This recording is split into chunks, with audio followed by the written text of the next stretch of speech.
नमस्कार दोस्तों, पीडब्ल्यू ज्ञान कोश पर एक बार फिर से आपका बहुत बहुत स्वागत है। दोस्तों, हमारी धरती पर अगर हम इंसान के द्वारा बनाया हुआ कोई मिरेकल देखना चाहें ना, तो ये नदियों पर बड़े बड़े जो डैम बनाए हुए हैं ना, इनकी बराबरी शायद ही कोई दूसरी स्ट्रक्चर कर सकती है। इसीलिए इनको धरती पर सबसे बड़ा मिरेकल भी कहा गया है।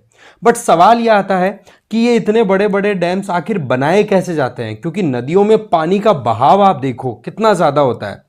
इवन ब्रह्मपुत्रा, जो कि हमारे लिए बहुत इंपॉर्टेंट रिवर है नॉर्थ ईस्ट में, वहां पर अभी रिसेंट टाइम पे गजब की कंट्रोवर्सी स्टार्ट हो जाती है कि जहां पर चाइना ये कहता है कि मैं अपस्ट्रीम में एक बड़ा डैम बनाने वाला हूं, वर्ल्ड का लार्जेस्ट डैम, जिसके चलते गजब की कंट्रोवर्सी स्टार्ट हो गई। इंडिया ने भी फिर डैम वर्सेस डैम कर दिया और इंडिया ने बोल दिया कि हम इंडिया में जब ब्रह्मपुत्रा एंटर होती है दिहांग शियांग के नाम से, तो बोला उस पर भी हम भी डैम बनाएंगे। तो इस बात को लेकर के एक सवाल मेरे मन में उठा कि ये डैम आखिर बनाए कैसे जाते हैं। इतने बड़े बड़े प्रोजेक्ट्स, इतना बड़ा पैसा वहां लगता है, तो क्या ऐसे ही मुंह उठा करके चीजें बना दी जाती है या इसका कोई प्रॉपर प्रोसेस होता है? इसी बात को हम यहां पर इस पर्टिकुलर वीडियो में डिटेल में समझेंगे कि एक्चुअल में नदियों का पानी कैसे रोकने की तैयारी की जाती है, क्योंकि हमें पता है इनका पर्पस क्या है। इरिगेशन के लिए यूज कर लिया, वाटर रिक्वायरमेंट जो है उसको पूरा कर लिया, वो सारी चीजें, क्योंकि इतने बड़े डैम है, अरबों लीटर पानी को रोक करके रखते हैं। गलती से अगर ये टूट गया तो हमें पता है कितनी ज्यादा बर्बादी हो सकती है। तो ऐसे में बनाने का जो पूरा प्रोसेस है उसको हम पूरा डिटेल में समझेंगे वन बाय वन। बट आगे बढ़े उससे पहले मैं बता दूं, एक तो आप मुझे फॉलो कर सकते हैं टेलीग्राम पर, इस क्यूआर कोड को स्कैन करके। मेरा नाम है रजनीकांत लाडा, टेलीग्राम चैनल का ये क्यूआर कोड है। इसके अलावा PWIS की तरफ से डिफरेंट कोर्सेज रन कराए जा रहे हैं, जिसमें यूपीएससी फाउंडेशन कोर्सेज की अगर बात करें तो आप देखोगे 2026 की जो एस्पिरेंट्स हैं उन लोगों के लिए संकल्प कोर्स है इंग्लिश या हिंदी वालों के लिए, टाइटन है इंग्लिश वालों के लिए, 2025 वालों के लिए प्रहार है इंग्लिश और हिंदी में, और टाइटन है इंग्लिश में। रेट आपकी मात्र 8,000 रुपए। इसमें आपको लाइव एंड रिकॉर्डेड क्लासेस तो मिलेंगी, जिसमें सीसेट और जीएस दोनों इंक्लूडेड है, प्लस आपको डेली आपको एमसीक्यूज भी मिलेंगे और मेंस आंसर राइटिंग प्रैक्टिस भी मिलेगी, और कॉम्प्रिहेंसिव जीएस बुक्स भी दी जाएंगी, जिससे कि आप खुद से अपनी पढ़ाई खुद से भी कर सकें। एडमिशन बिल्कुल ओपन है, डिटेल्स वो डिस्क्रिप्शन बॉक्स में दी हुई है। तो बात कुछ ऐसी है कि आखिर ये डैम बनते कैसे हैं, क्योंकि अगर इनमें कहीं पे भी चूक हो गई ना, तो हम सोच नहीं सकते उससे ज्यादा त्रासदियां हो सकती है, इसमें कोई डाउट नहीं है। साथ ही साथ आपको मैं ये भी बताऊंगा यहां पर कि ये डैम्स जो हैं कितने टाइप के होते हैं। देखो, इसका जो प्रोसेस है ना, इस प्रोसेस में सिंपल होता है कि एक तो आपको साइट सिलेक्शन करना होता है कि भाई किस पर्टिकुलर एरिया में हमें स्ट्रॉन्ग रॉक्स देखने को मिल जाएगी। ठीक है जी, इसका मतलब एक जियोलॉजिकल सर्वे होता है प्रॉपर कि वहां पर रॉक कैसी है, सॉइल कैसी है, और अगर यहां पर पानी बहुत सारा इकट्ठा होगा, क्योंकि सीधी बात है डैम बना रहे हो तो वन पानी तो इकट्ठा होने वाला है ही, तो उसकी वजह से क्या अंडरलाइंग रॉक्स हैं वहां पर कोई फॉल्ट तो क्रिएट नहीं हो जाएगा। फॉल्ट होने की वजह से आपको पता है फिर वहां पर एकदम से गजब की त्रासदी आ सकती है, अर्थक्वेक्स भी आ सकते हैं। तो उन चीजों को हमें प्रिवेंट करते हुए सोचने की जरूरत है। दूसरा फिर यहां पर सोचा जाता है हाइड्रोलॉजी के बारे में, दैट मीन्स पानी का जो बिहेवियर उसको लेकर के। दैट मीन्स इसका मतलब ये हो गया, आप ये समझिए कि रिवर का फ्लो कैसा है, पैटर्न कैसा है, पीक सीजन कब आता है, किस टाइम पर हाईएस्ट पानी का वॉल्यूम आता है। क्योंकि सीधी बात है, डैम आप बनाओगे तो ऐसा तो है नहीं मिनिमम लेवल के ऊपर आप तैयार कर दोगे तो काम चल जाएगा।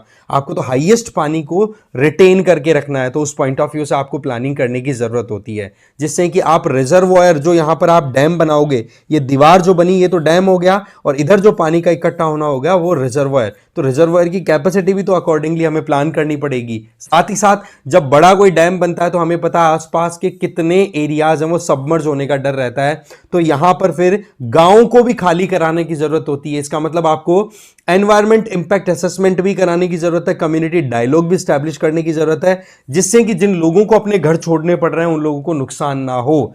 इसका मतलब सीधा हो गया कि आप इकोनॉमिकल और सोशल असेसमेंट करके ही आगे बढ़ पाते हैं। फिर बात आती है डैम की डिजाइन की। देखो, डैम डिजाइन के हिसाब से 4 तरीके के आप डैम्स देख सकते हैं, मैं नाम बता रहा हूं।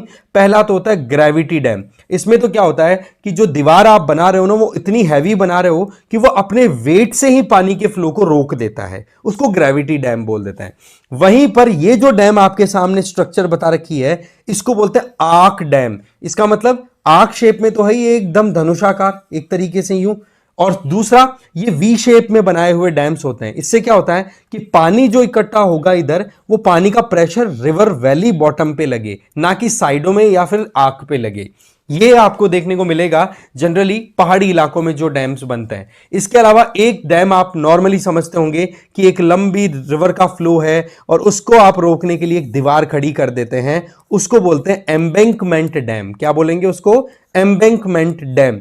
ठीक है। इसके अलावा एक और होता है जिसको बोलते हैं बट्रीज डैम। बट्रीज डैम में क्या होता है कि आपने कई डैम्स ऐसे देखे होंगे जिसमें दीवारें यूं खड़ी हैं, पर बीच बीच में आपने स्ट्रेंथ देने के लिए यूं पिलर टाइप या कॉलम टाइप स्ट्रक्चर और क्रिएट कर दी, जिससे कि उन डैम्स को स्ट्रेंथ मिल जाए, तो उनको बट्रीज बोल दिया करते हैं। तो इस तरीके से टोटल 4 डैम हो गए, gravity, arch, embankment and buttresses, design के हिसाब से। फिर नंबर आता है नेक्स्ट आपका स्ट्रक्चरल डिजाइन के हिसाब से, कि हाँ भाई एक्चुअल में हमें क्या स्ट्रक्चर की वहां पे रिक्वायरमेंट है, क्या उस पर्टिकुलर डैम की डायमेंशंस होगी, है ना, मटेरियल क्या होगा, डायमेंशन क्या ये आप लेने वाले हैं, है ना, रीइंफोर्समेंट क्या, हाँ भाई आपको बनाने के लिए क्या क्या रिक्वायरमेंट है। और जब भी डैम बनता है उसके पहले कंप्यूटर पे भी सॉफ्टवेयर जो होता है ना, वहां पर सिमुलेशन होता है। सिमुलेशन का मतलब एक ट्रायल होता है सॉफ्ट मैनर में सॉफ्टवेयर पे, कि हाँ भाई अंडर वेरियस प्रोसेसेस डैम कैसे बिहेव कर रहा है, क्या वाकई में हाई फ्लो जब आ रहा है तो वो पानी को रिटेन करने में सफल भी है या फिर कहीं पे प्रॉब्लम हो जाएगी। तो एक ट्रायल के तौर पे यहां पे देखा जाता है। इसके अलावा जब भी डैम बनाया जाता है तो रिवर का जो पानी होता है ना, उसको किया जाता है डाइवर्ट। क्या किया जाता है? डाइवर्ट। क्यों? क्योंकि सूखा जगह चाहिए होती है आपको डैम बनाने की। जैसे अगर हम इस पर्टिकुलर इमेज की बात करें तो यहां पर अगर ये डैम बना है ना, तो पहले रिवर को डाइवर्ट किया गया दूसरी डायरेक्शन में, और फिर वहां पर आप एक तरीके से यहां पे एक टेम्परेरी डैमिंग करोगे, जिसको बोलेंगे हम एक तरीके से कॉन्फर डैम, कॉफर डैम बोलेंगे उसको। क्या बोलेंगे? Coffer dam. कॉफर डैम का काम क्या हो गया? रिवर को डाइवर्ट करने का, केवल डाइवर्ट करने का अलग रास्ते पे। फिर इधर आप डैम बना देंगे तो उस कॉफर डैम को हटा करके अगेन रिवर को उसके मेन पाथ पे ला दिया जाता है। ये प्रोसेस होता है पूरा कि कैसे ये डैम बनते हैं। अब दुनिया में देखो आप, बड़े बड़े डैम बनाने की हम बात कर रहे हैं। चाइना ने बोला कि वर्ल्ड का लार्जेस्ट डैम हम ब्रह्मपुत्रा रिवर के अक्रॉस बना रहे हैं, तो उसके बदले बहुत सारी जियोपॉलिटिकल टेंशन तो हो रही है, बट बनाने का जो प्रोसेस है ना, वो बहुत ज्यादा हेक्टिक होता है। और ये जब बन जाते हैं तो फिर बाद में आपको पता है कि कितने सारी यूटिलिटीज हैं, इरिगेशन के लिए यूज कर लेते हैं पानी को। फिर इनसे पानी जो निकलता है उस पानी का यूज करते हैं, आपको पता है ना, पाइपों से इधर से निकलता रहता है पानी स्पीड से, तो यहाँ टरबाइन लगा करके टरबाइंस को स्पीड से रोटेट कराते हैं, तो इलेक्ट्रिसिटी प्रोडक्शन भी हो पाता है, राइट। इसके अलावा डैम्स के बाहर की तरफ स्पिल वे भी बनाए जाते हैं, यूं स्लोपी पाथ भी बना दिए जाते हैं, जिससे कि पानी एकदम अगर हाई फ्लो आए तो वो पानी ऊपर से रोल करके और आगे निकल जाए। ठीक है। डैम एक बार बन जाता है तो उसमें पानी जब एकदम से छोड़ा जाता है ना, एकदम से नहीं छोड़ा जाता है, ग्रेजुअली छोड़ा जाता है। एकदम से छोड़ने पे तो डैमेज हो सकता है, तो एकदम धीरे धीरे धीरे धीरे जो जो कॉफर डैम होता है उससे पानी रिलीज किया जाता है। फिर उस पानी को फिर स्टोर कर लिया तो फिर कॉन्फिडेंस हो जाता है कि हाँ भाई एकदम प्रॉपरली चल रहा है। फिर उसको मैनेज करने के पूरे सिस्टम, वहां पर कंट्रोल यूनिट, वो सारी चीजें इंस्टॉल कर दी जाती है। तो ये सारा प्रोसेस फॉलो करते हुए ये बड़ी बड़ी महालकाय विशालकाय डैम्स बनाए जाते हैं। अदरवाइज कहीं पर भी रिस्क हो तो एक भी डैम का टूटना आसपास के रीजन्स को डुबो सकता है, पूरी तरीके से बर्बाद कर सकता है। तो ये था पूरा मामला। इस वीडियो में इतना ही, मिलते हैं एक और इंटरेस्टिंग टॉपिक के साथ में। ठीक है, thank you very much for watching this video.